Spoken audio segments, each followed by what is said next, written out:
అధ్యక్ష, మొదట రమేష్ గారు సబ్బవరం పిఎస్సి గురించి ప్రస్తావించారు. ఇది 2020లో 1,04,00,000 రూపాయలతో రిపేర్లు చేపట్టడం జరిగింది అధ్యక్ష. అయితే ఆ కాంట్రాక్టర్ కేవలం 24 లక్షల రూపాయల పని మాత్రమే చేసి పూర్తిగా డిలాప్టెడ్ స్టేట్లో ఉంది ఆసుపత్రి. చేసి తర్వాత పనులు పూర్తి చేయలేదు. మిగిలిన 80 లక్షల 79 లక్షల చిల్లర పనులకి 5 సార్లు టెండర్లు పిలిచినప్పటికీ ఎవరూ ముందుకు రాలేదు అధ్యక్ష. అంటే పరిస్థితి, రాజకీయాలు మాట్లాడదలుచుకోలేదు కానీ గతంలో కాంట్రాక్ట్ పనులు చేయడానికి ముందుకు రాకపోవడానికి కారణం మీకు అందరికీ తెలుసు అధ్యక్ష, బిల్లులు చెల్లించకపోవడం అనేది. దాని కారణంగా పూర్తి చేయలేదు. 5 సార్లు చేసినా కూడా అది పూర్తి కాని నేపథ్యంలో పూర్తిగా డిలాపిటెడ్, గౌరవ సభ్యులు చెప్పారు దాని చరిత్ర కూడా ఎంత పురాతనమైన ఇది అని. వాటిని దృష్టిలో పెట్టుకుని ఒక కొత్త పిఎస్సిని అక్కడ నిర్మాణం చేపట్టాలని ప్రభుత్వం ఆలోచిస్తున్న అధ్యక్ష. గౌరవ సభ్యుల గారికి అతి త్వరలోనే వాటిని టెండర్లు పిలిచి కొత్త పిఎస్సిని అక్కడ ఏర్పాటు చేస్తాం అధ్యక్ష. అయితే వారు దాని సిఎస్టీ అప్గ్రేడేషన్ గురించి మాట్లాడారు. అయితే 9 కిలోమీటర్ల ఆసుపత్రికి సంబంధించిన వరకు జిల్లా ఈ బార్డర్లు దానికి దీనికి సంబంధం లేదు అధ్యక్ష. ఎక్కడైనా వైద్యం అందడానికి అవకాశం ఉంది. అయినప్పటికీ వారు చెప్పారు కాబట్టి వాటిని కూడా పరిశీలనలో తీసుకొచ్చే ప్రయత్నం చేస్తాం అధ్యక్ష. అనేక మంది సభ్యులు బుచ్చిబాబు గారు కానీ, లేదా వెలుగూడెం మండలం గురించి, బుట్టాయిగూడెం గురించి, లేదా ఉగ్రనరసింహారెడ్డి గారు, లేదా అన్నాబత్తుల వారు అనేక ప్రశ్నలు అడిగారు అధ్యక్ష. ఈ పిఎస్సీలకు సంబంధించి గత ప్రభుత్వం గతంలో 670 కోట్లతో ఒక 1128 పిఎస్సీలు, 152 పిఎస్సీలు కొత్తవి, 976 పిఎస్సీలు స్ట్రెంథనింగ్ కోసం టెండర్లు పిలవడం జరిగింది అధ్యక్ష. అయితే ఈ 4 సంవత్సరాలు 2020లో పిలిస్తే 4 సంవత్సరాల్లో మొత్తం పెట్టిన ఖర్చు 426 కోట్లు అధ్యక్ష. చెల్లించిన మొత్తం 250 కోట్లు. 670 కోట్లు ఖర్చు పెట్టాల్సి వస్తే 250 కోట్లు మాత్రమే బిల్లులు చెల్లించారు. మిగతా యథావిధిగా ఈ ప్రభుత్వం మీద అన్ని శాఖల్లో పెట్టినట్టుగా, అన్ని విభాగాల్లో పెట్టినట్టుగా 175 కోట్లు బకాయిలు కూడా పెట్టేసి వెళ్ళారు అధ్యక్ష. అయితే ఒక 88 కేసులు ప్రధానంగా పిఎస్సీలు కొత్తగా నిర్మించాలని తలపెట్టారు అధ్యక్ష. దానికి 3 సార్లు 2021లో ఒకసారి జీవో ఇచ్చారు.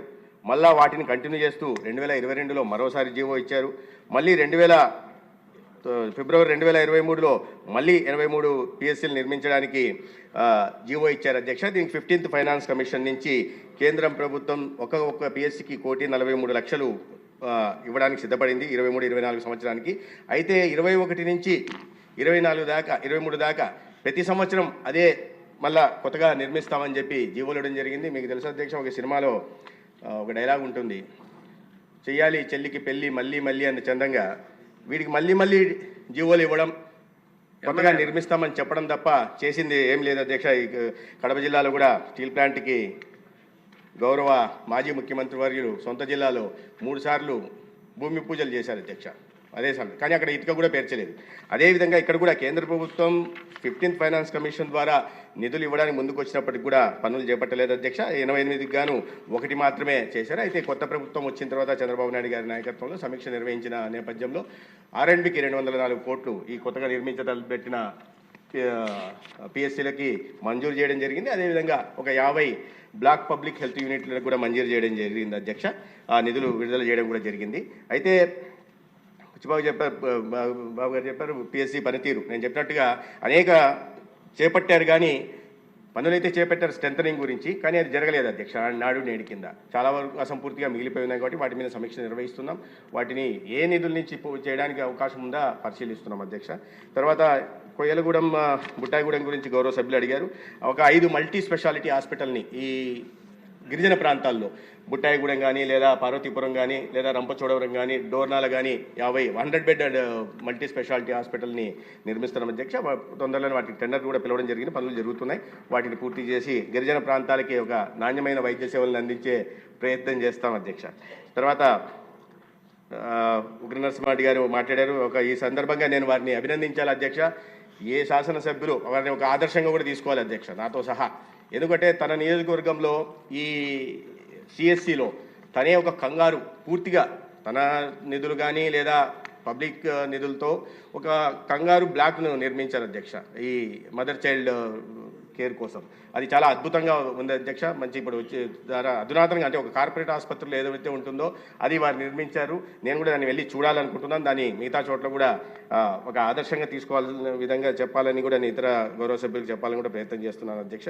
అయితే వారు విలేజ్ హెల్త్ క్లినిక్ల గురించి ప్రస్తావించారు. అదేవిధంగా విలేజ్ హెల్త్ క్లినిక్లు కూడా 10,032 ఉన్నాయి అధ్యక్ష. ఆయుష్మాన్ ఆరోగ్య మందిర్ దేశవ్యాప్తంగా 150,000 ఆయుష్మాన్ ఆరోగ్య మందిర్ నిర్మించాలని కేంద్ర ప్రభుత్వం తలిస్తే ఇక్కడ అప్పటికే ఉన్న సబ్ సెంటర్లను అప్గ్రేడ్ చేస్తూ కొత్తగా కొన్ని మొత్తం 10,032 తీసుకున్నారు. అయితే వాటిలో ఈ ఎన్ఆర్ఈఎస్ నిధుల కింద ఎన్ఆర్ఈఎస్ మామూలుగా ఒక మెటీరియల్ కాంపోనెంట్ సిమెంట్ రోడ్లకు వాడేవారు. అది వాడకుండా వీటి కింద 3,105 పూర్తి చేశారు అధ్యక్ష. మిగిలినవి అలాగే ఉన్నాయి. కొన్ని రిపేర్లు మాత్రం కొన్నిటికి రిపేర్లు చేశారు ఎగ్జిస్టింగ్ సబ్ హెల్త్ సెంటర్స్ని. కొత్తగా చేపట్టిన వాటిని ఇప్పుడే ఈ బడ్జెట్లో పిఎం అభిమ్ కింద అంటే ప్రధానమంత్రి ఆయుష్మాన్ భారత్ ఇన్ఫ్రాస్ట్రక్చర్ మిషన్ కింద ఒక 1,760, అదేవిధంగా 15th ఫైనాన్స్ కమిషన్ నిధులతో ఒక 1,500 ఈ విలేజ్ హెల్త్ క్లినిక్లను పూర్తి చేసే కార్యక్రమానికి అంటే కొత్తగా తలపెట్టాం అధ్యక్ష. ఈ తొందరలోనే వాటి టెండర్ పిలవం వాటి పూర్తి చేసే దిశగా కూడా ప్రయత్నం చేస్తాం అధ్యక్ష. ఇక వాస్తవంగా పిఎస్సీలు చాలా పిఎస్సీలో నేను చెప్పినట్టుగా నాడు నేడు కింద చేపట్టిన పిఎస్సీలు అయితే ఆధునీకరించడము అభివృద్ధి చేసే పిఎస్సీల్లో పనులు జరగలేదు. జరిగిన పనులు నాణ్యత లేదు అధ్యక్ష. మనం కళాశాలల్లో కూడా చూస్తే పాఠశాలల్లో కూడా చాలా గొప్పగా గతంలో చెప్పుకోవడం జరిగింది. నాడు నేడు కింద పూర్తిగా విద్యా వ్యవస్థని ఆరోగ్య వ్యవస్థ రూపురేఖలు మార్చాలని విప్లవాత్మకమైన మార్పులు తీసుకొచ్చామని, కానీ అది క్షేత్రస్థాయిలో అవి ఏమీ కనిపించట్లేదు అధ్యక్ష. ఇప్పుడు వాటిని అధిగమిస్తూ నేను చెప్పినట్టుగా ఈ పిఎం అభిమ్ కానీ లేదా 15th ఫైనాన్స్ కమిషన్ నిధుల నుంచి ఈ కొత్త పిఎస్సీలు నిర్మించే ప్రయత్నం చేస్తాం. పిఎస్సీలు కూడా ఎంతవరకు పనులు ఉన్నాయో వాటి మీద సమీక్ష చేస్తున్నాం. అన్నింటినీ ఆధునీకరించే ప్రయత్నం చేస్తాం అధ్యక్ష. ధన్యవాదాలు అధ్యక్ష.